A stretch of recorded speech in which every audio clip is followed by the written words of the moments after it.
biko ọ bụrụ na igbo onye igbo chi abụọ anwa awa ga achọ Chineke ticha mkpu maka ọ dịghị mfe ịchọ Chineke. Ọ bụrụ ya chọcha Chineke ticha mkpu pụta ya welere agba ọkada iwe gala ewe gị maka ihe pụrụ gị ahụ ọsụsụ agbala gị. Ụtọ bụ na igbo onye igbo gara na mmiri n'iyi Chukwu ji gozie gị dịka onye igbo. Asị m iyi ọ bụrụ na ị gakwa n'iyi iyi bụ nsọ ị bụrụ onye igbo chi ịnyụ nshi n'iyi biko ọ ga-adị mkpa na ị ga-akpịsị gatụ maka o nwere ndị buru ụzọ gwuo iyi ya tupu ya amaghịla aka. Ihe bịara ụka ị nọchara n'oge ke gị emebikwala ya maka ndị na-abịa abịa. Biko isiokwu m n'ụbọchị nke taa bụ agawa agwaghị nne okwu ala arụ ụmụ nwaanyị mana aga m arụta ụmụ nwoke aka.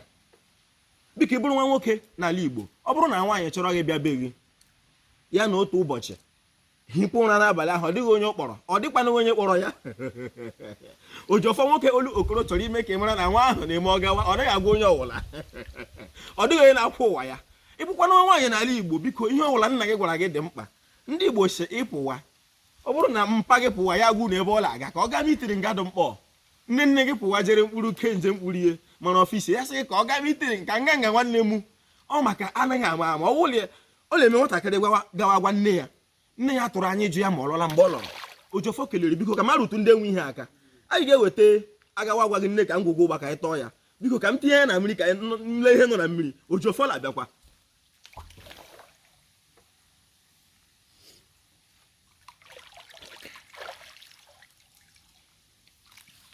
agawa agwaghị nne.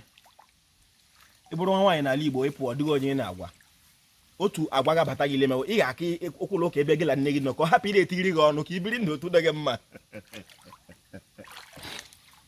Ọ bụrụ na onye Igbo hapụ ihe Pọl kwuru ihe Timoti kwuru ihe Barnabas kwuru gee ihe nna nna ya